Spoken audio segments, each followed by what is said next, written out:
Je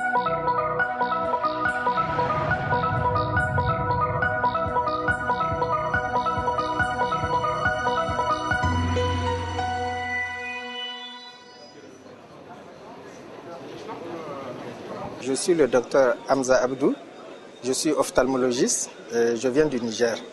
Donc, dans mon pays, je suis le coordonnateur du programme national de lutte contre la cécité. Et en même temps, je suis enseignant à la faculté des sciences de la santé, donc à l'université, parce que nous sommes très peu nombreux, évidemment. L'OPC, donc Organisation pour la prévention de la cécité, est un partenaire que nous avons rencontré depuis de longues dates. Déjà, quand nous étions à la fac, nous avions des contacts avec l'OPC par certains documents que nous recevions à l'époque. Nous étions à l'Institut d'ophtalmologie tropicale de l'Afrique, l'IOTA de Bamako, où nous avions fait notre formation donc, de CES d'ophtalmologie et nous recevions certains documents de l'OPC. Et quand nous avions fini, nous avions terminé, nous étions sur le terrain. Moi, j'étais particulièrement affecté à 1000 km de la capitale, où j'étais seul ophtalmologiste dans une région qui couvrait une population de plus d'1 million d'habitants. Et dans cette région, je vous assure que l'OPC m'a permis de travailler dans de bonnes conditions.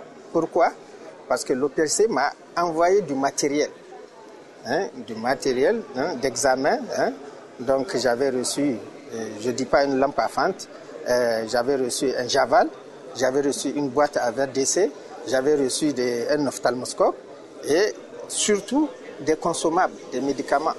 Parce que quand vous êtes en zone isolée comme ça, ne serait-ce que le collyre à la fluorescéine, la novésine, ce sont des collyres d'examen qui vont vous permettre d'examiner vos malades. Quand vous ne les avez pas, vous ne pouvez pas travailler. Et ça, l'OPC me les envoyait régulièrement.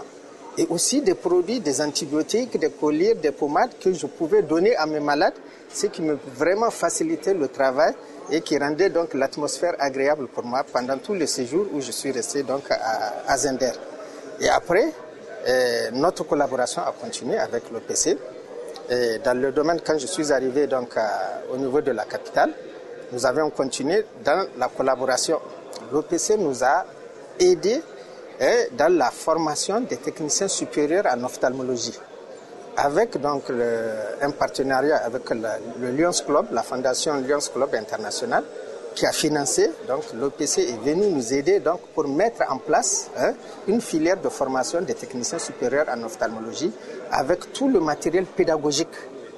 Et donc actuellement, c'est avec ce matériel que nous travaillons. Il y a déjà eu 2 promotions qui sont sorties et il y a eu des ateliers aussi de formation pédagogique pour permettre aux enseignants, dans la formation des techniciens, permettre aux enseignants de mieux transmettre les connaissances auprès des étudiants. Et il y a eu aussi un autre atelier dans la recherche, la méthodologie de la recherche. Parce que dans le cadre de l'université, ces enseignants qui font beaucoup de travail ont besoin quand même de savoir comment écrire, faire des publications. Et ça encore, l'OPC nous a aidés pour faire un atelier, en tout cas à l'intention de ces enseignants. Et actuellement, je vous assure que c'est vraiment avec la collaboration, l'aide, toute l'assistance de l'OPC que cette formation se passe. Nous avons prévu d'autres formations à l'intention toujours des enseignants et même du personnel. Mais bon, pour le moment, nous attendons parce que je pense qu'il y a quelques difficultés dans les financements de ces activités-là. Mais vraiment, je vous assure que, en tout cas, pour nous, l'OPC est un grand partenaire parce que moi, personnellement, j'ai été beaucoup aidé par l'OPC jusqu'à ce jour.